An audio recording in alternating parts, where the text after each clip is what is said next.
Good morning all of you, welcome back to the class of economics. देखो last class में हम लोग एक टॉपिक कर रहे थे बैलेंस ऑफ पेमेंट। लगभग वो चैप्टर लगभग अपन ने पूरा खत्म कर लिया था। उस चैप्टर का केवल एक टॉपिक बचा है बेटा, very very important topic, please ध्यान रखना। Balance of payment always balances, balance of payment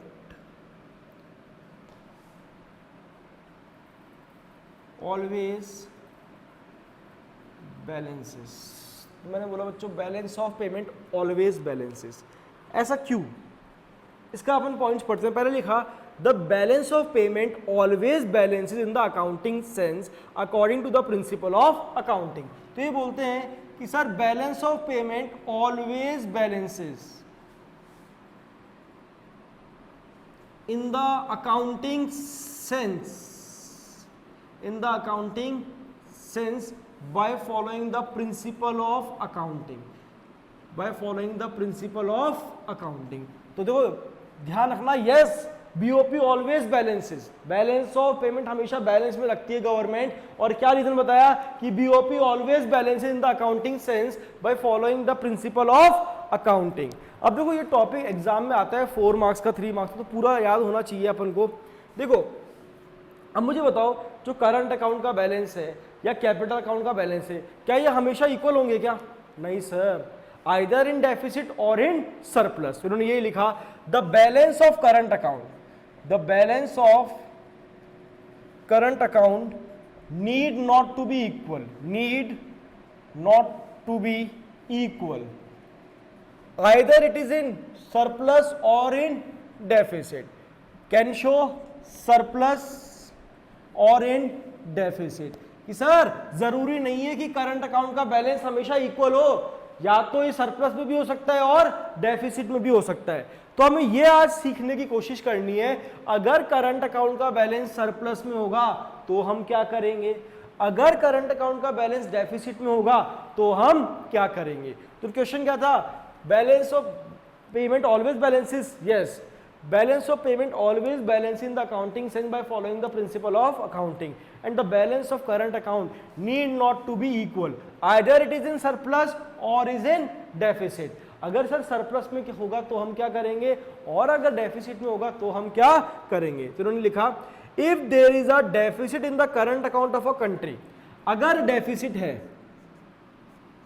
is there is a deficit in the current account of a country, it is offset by, it is offset by matching a surplus in the capital account, it is offset by matching a surplus in the capital account। मैं समझाऊंगा पूरा, don't worry. तो देखो उन्होंने बोला अगर current account deficit में है तो ये कहां से ऑफसेट कर लेंगे, सर कैपिटल से। सर देखो करंट में नुकसान है, कैपिटल में फायदा है, तो क्या करेंगे, कैपिटल से उठा के करंट में डाल देंगे। क्लियर। तो उन्होंने यही बोला अगर करंट अकाउंट का बैलेंस डेफिसिट में है तो ये कैसे ऑफसेट करेंगे, by matching a surplus in the capital account. तो लिखा if there is a deficit in the current account of a country, it is offset by matching a surplus in the current account by, इसके example लिख दिए, like by borrowings from rest of the world, या फिर by withdrawing out of its gold, bye withdrawing out of gold etcetera etcetera. और दूसरा क्या बोलता है, अगर सर करंट अकाउंट के अंदर सरप्लस है तो हम क्या करेंगे, यहां से उठा के कैपिटल में ट्रांसफर कर देंगे। तो उन्होंने लिखा it is offset by matching the deficit in the capital account. तो देखो शुरू से पढ़ते हैं, why BOP always balances, yes BOP always balances in the accounting sense by following the principle of accounting. जरूरी नहीं है सर कि करंट अकाउंट का बैलेंस हमेशा इक्वल हो, या तो सरप्लस या फिर डेफिसिट। तो देखो the balance of current account need not to be equal, either it is in surplus और if it is in deficit. उन्होंने लिखा if there is a deficit in the current account, तो क्या करेंगे सर, कैपिटल से offset कर देंगे। तो it is offset by matching the surplus in the capital account by borrowings और by withdrawing out of its gold. और अगर करंट अकाउंट में सरप्लस है तो if there is a surplus in the current account then it is offset by matching the deficit in the capital account. So surplus और deficit of current account is adjusted by capital account. तो current account का surplus हो या deficit, ये हम कैसे adjust करते हैं बेटा, ये हम एडजस्ट करते हैं with the help of capital account.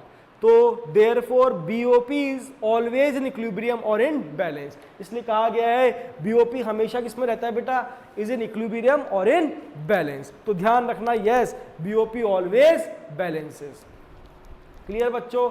तो देखो ये अच्छे से आपको याद होना चाहिए, आई होप समझ में आ गया होगा। सिंपल बोलो कि सर बीओपी हमेशा बैलेंस करता है, अकाउंटिंग सेंस के अंदर बैलेंस, करंट अकाउंट का बैलेंस जरूरी नहीं हमेशा इक्वल हो, कभी सरप्लस भी शो कर सकता है, कभी डेफिसिट भी। अगर सरप्लस है तो हम क्या करेंगे, कैपिटल के डेफिसिट से ऑफसेट कर लेंगे, अगर डेफिसिट है तो क्या करेंगे, कैपिटल के सरप्लस से ऑफसेट कर लेंगे। मतलब हम इसको कैपिटल अकाउंट से एडजस्ट कर रहे हैं। क्लियर बच्चों? तो यहाँ पर हमारा बैलेंस ऑफ पेमेंट वाला टॉपिक खत्म होता है, और कुछ एक न्यूमेरिकल से 5-7 वो हम इस टॉपिक के करेंगे, जिससे हमारा न्यूमेरिकल वाला पार्ट भी खत्म हो जाएगा। तो देखो मैं स्टार्ट करता हूँ, क्वेश्चन लिखता हूँ, पहले आपको खुद को ट्राई करना है वीडियो को पॉज करके, फिर मैं सॉल्यूशन करूँगा तो उसको आपको देखना है। Find the value of inputs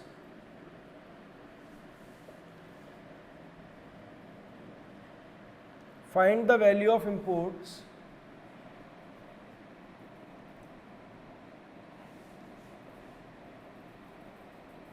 if balance of trade is rupees 180 and value of export is rupees 280। तो आपको वैल्यू ऑफ इंपोर्ट निकालनी है। याद करो सर, बैलेंस ऑफ ट्रेड का फॉर्मूला था वैल्यू ऑफ एक्सपोर्ट, किसका बेटा, गुड्स का केवल, माइनस वैल्यू ऑफ इंपोर्ट, किसका बेटा, गुड्स का केवल। तो देखो इन्होंने बोला कि बैलेंस ऑफ ट्रेड मुझे दे रखा है कितना बेटा, 180, कितना दे रखा है, 180। वैल्यू ऑफ एक्सपोर्ट मुझे दे रखा है बेटा कितना, 280।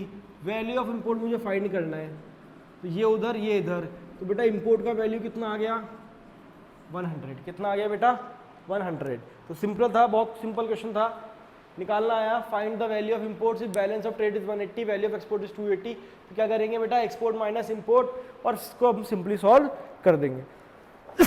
मुझे नहीं लगता इसमें कोई दिक्कत हुई होगी आपको, बड़ा ही आसान क्वेश्चन था। अपन नेक्स्ट चलते हैं।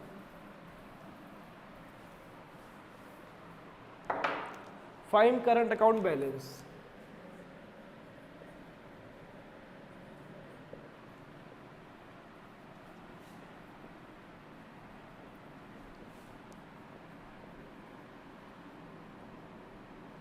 फाइंड करंट अकाउंट बैलेंस, आपको करंट अकाउंट का बैलेंस फाइंड करना है। क्या क्या इन्फॉर्मेशन आपको गिवन है बेटा, आपको गिवन है एक्सपोर्ट ऑफ गुड्स, तो हमें sir export of goods given है बेटा कितना, सर एक्सपोर्ट ऑफ गुड्स हमें गिवन है 8080। हमको sir export of service given है, एक्सपोर्ट ऑफ सर्विस आपको गिवन है बेटा कितना, 2020। हमको sir balance of visible trade given है, बैलेंस ऑफ विजिबल ट्रेड, वो हमको गिवन है बेटा 5050। एंड हमें गिवन है transfer from one country to another, हमें क्या गिवन है, transfer from one country to another, transfer from one country to another, वो हमें गिवन है बेटा कितना, 5। अब हमें फाइंड क्या करना है, करंट अकाउंट का बैलेंस। देखो आपको मैं सिंपली बताऊं ना, तो मैंने आपको सिखाया था सर करंट अकाउंट में 3 चीजें ऐड होती है, क्या क्या, विजिबल, इनविजिबल और यूनिलेटरल ट्रांसफर। तो मैं लिखता हूं, देखो सॉल्यूशन, सर क्या क्या था, visible plus invisible plus unilateral transfer. तो अगर मैं बात करूं ना, इन्होंने क्वेश्चन में मुझे साफ साफ गिवन है बैलेंस ऑफ विजिबल ट्रेड कितना बेटा, 5050। अब आधे बच्चों के दिमाग में आएगा सर आपने एक्सपोर्ट ऑफ गुड्स क्यों नहीं लिया, बेटा मुझे जब एक्सपोर्ट माइनस इंपोर्ट करके ही गिवन है गुड्स का, तो मैं इसको तो इग्नोर करूंगा ना, अगर ये गिवन नहीं होता तो मैं ये देखता। अब मुझे चाहिए बेटा बैलेंस ऑफ इनविजिबल ट्रेड, तो export of service minus import of service, और यूनिलेटरल ट्रांसफर मुझे गिवन है बेटा कितना 5, ये आ गया बेटा 50 प्लस एक्सपोर्ट ऑफ सर्विस मुझे गिवन है बेटा 20, इंपोर्ट कुछ है नहीं +5, तो ये हो गया बेटा 50 प्लस 20 प्लस 5 कितना आ गया बेटा 75। तो मेरा आंसर कितना है बच्चों 75। तो आई होप आपको करंट अकाउंट का बैलेंस भी निकालना आया होगा और बहुत इजीली अपन ने निकाल लिया। पता है sir visible plus invisible plus unilateral transfers हम इसके अंदर करते हैं। क्लियर बच्चों? यस सर आ गया। चलो अपन और आगे चलते हैं। ऐसे ही हम एक और क्वेश्चन लेते हैं।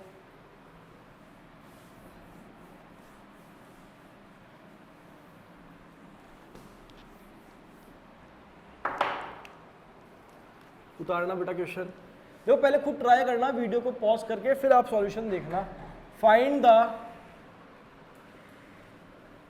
द बैलेंस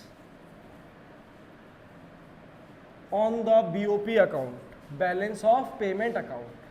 तो find the balance on the balance of payment account and आगे ये पूछ रहा है is the overall balances is the overall balances. तो हमें इन दोनों क्वेश्चन के आंसर देने हैं इस क्वेश्चन के अंदर ही। क्वेश्चन क्या पूछता है find the balance on the balance of payment account and is the overall balances. तो देखो बहुत ध्यान से देखना, इज द ओवरऑल बैलेंसेस का मीनिंग क्या है। याद है मैंने आपको बताया था BOP always balances, BOP always balances. Yes sir, BOP always balances in the accounting sense by following the principle of accounting, and current account need not to be equal, either it is in surplus or it is in deficit.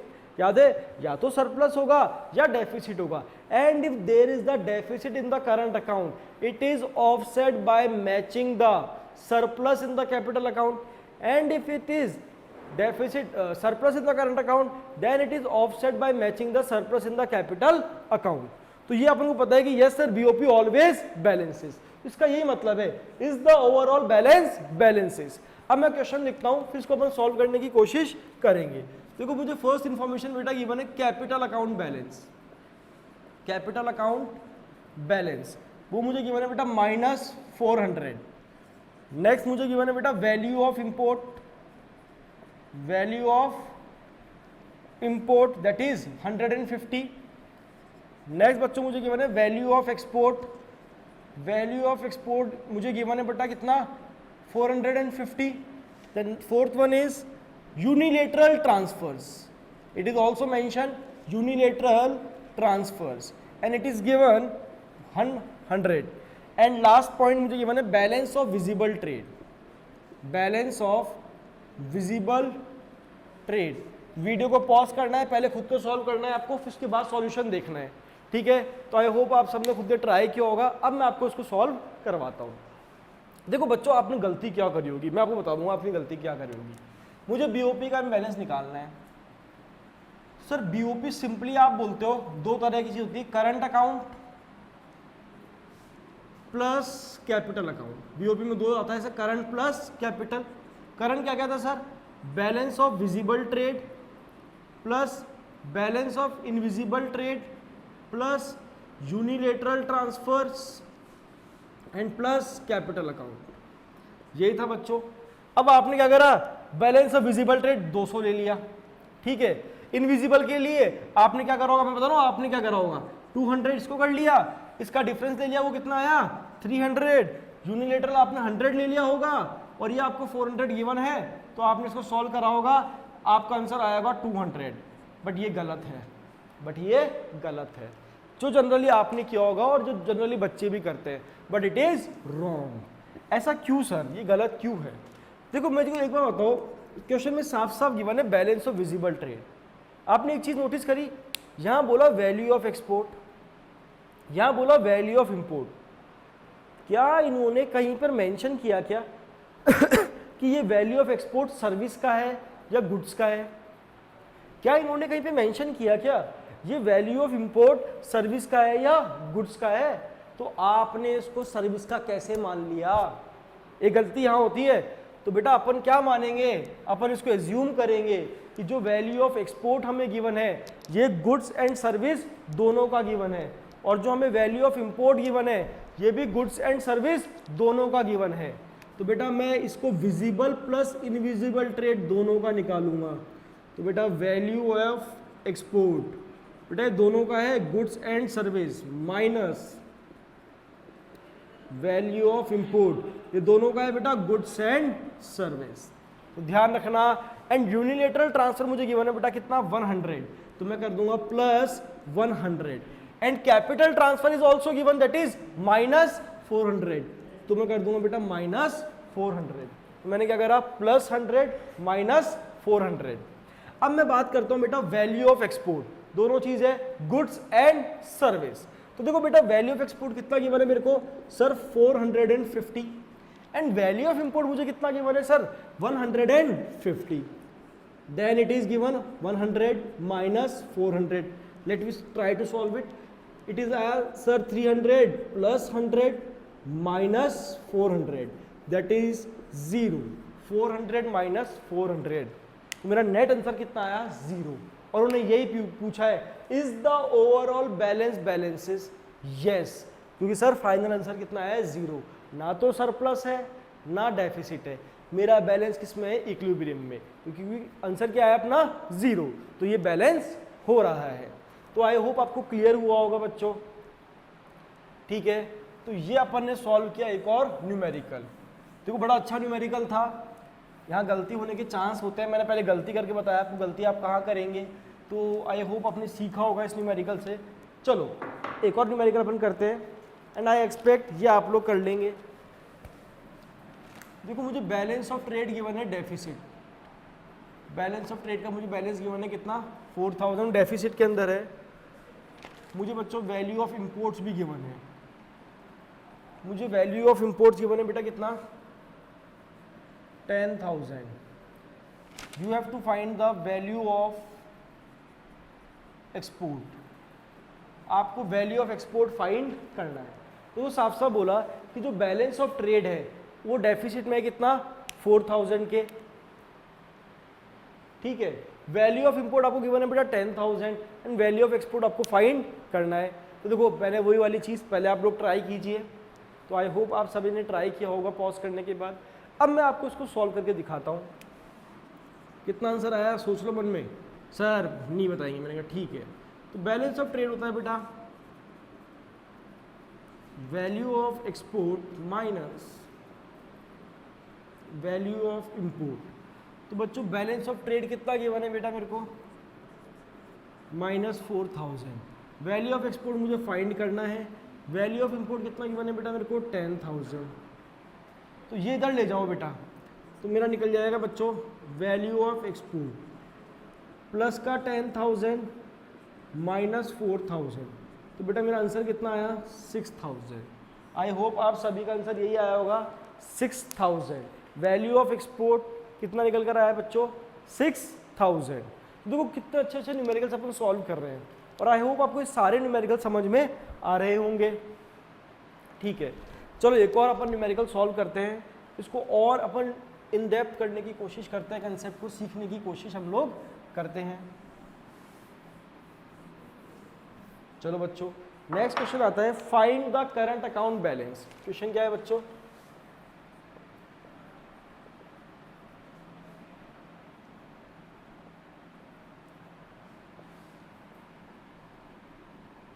Find current account balance.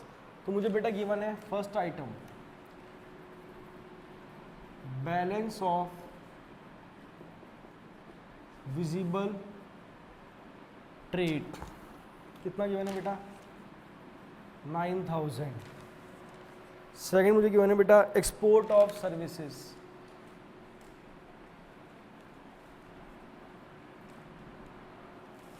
वो मुझे given है बेटा कितना 9,000।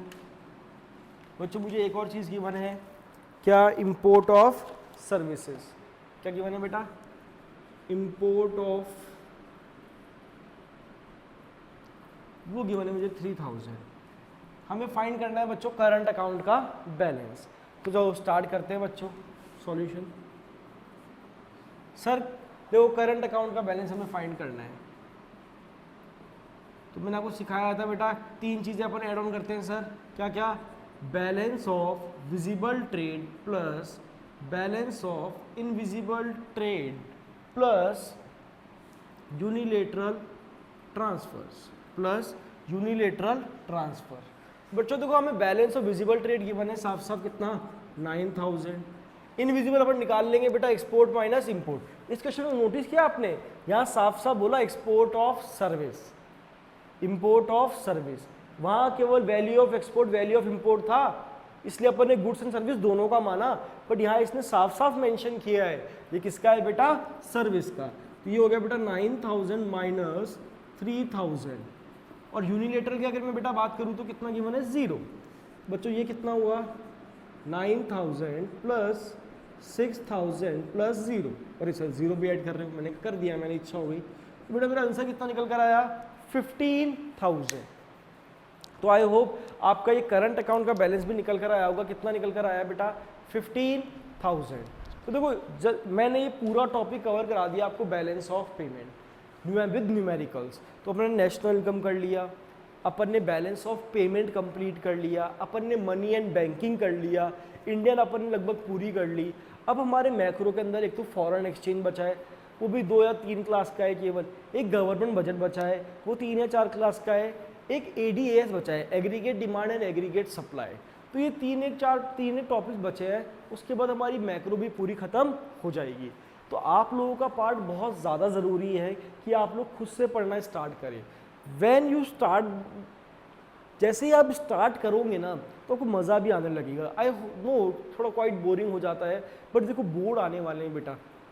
मैंने एक ही topic आराम समझाया है, मैंने एक एक न्यूमेरिकल लिखकर सॉल्व करवाया है कि आपको कोई डाउट ना रहे। क्वेश्चन भी आपके पास है, सॉल्यूशन भी आपके पास है, बट आपको प्रैक्टिकल पार्ट, प्रैक्टिस करने वाला पार्ट आप खुद को स्टार्ट करना पड़ेगा। और बुक्स आप लोग रेफर कीजिए। अगर किसी बुक में को लगता है कोई न्यूमेरिकल है जो आपको नहीं आया, डाउट है, तो आप मुझसे 24/7 कभी भी पूछ सकते हैं। मुझे व्हाट्सएप डाल दो, नेम लिख के बोल दो सर इसका सॉल्यूशन क्या होगा, तो मैं आपको सॉल्व करके वो भी भेज दूंगा। अगर आपको एडिशनल क्वेश्चन चाहिए प्रैक्टिस करने के लिए कि सर मेरे पास बुक नहीं है मुझे और क्वेश्चंस दो, तो मैं आपको क्वेश्चंस की शीट भेज दूंगा अगर इसके अंदर अवेलेबल होंगे तो। बट अब प्रैक्टिस करने वाला पार्ट आपका बहुत ज़्यादा रिक्वायर्ड है, बहुत ज़्यादा ज़रूरी है, क्योंकि जैसे ही आप प्रैक्टिस की हैबिट डालोगे, क्योंकि बोर्ड एग्जाम तो हो गए फरवरी मार्च लास्ट मान लो, तो आपके पास अक्टूबर नवंबर दिसंबर, अक्टूबर स्टार्ट हो गया है, नवंबर दिसंबर जनवरी फरवरी, हार्डली 4.5 मंथ बचे होंगे। तो आप कैसे क्या पढ़ोगे उसकी प्लानिंग करो और उसको स्टार्ट करो, क्योंकि स्टार्ट नहीं करोगे ना, डिले कर दोगे तो आप बहुत पीछे हो जाओगे। तो प्लीज़ बेटा बैलेंस ऑफ पेमेंट अपन ने आज वाइंड अप कर लिया है। Thank you all of you. Please इस पार्ट को पढ़ना और समझने की कोशिश करना। कोई डाउट हो आप मुझसे पूछ सकते हो। Have a nice day all of you.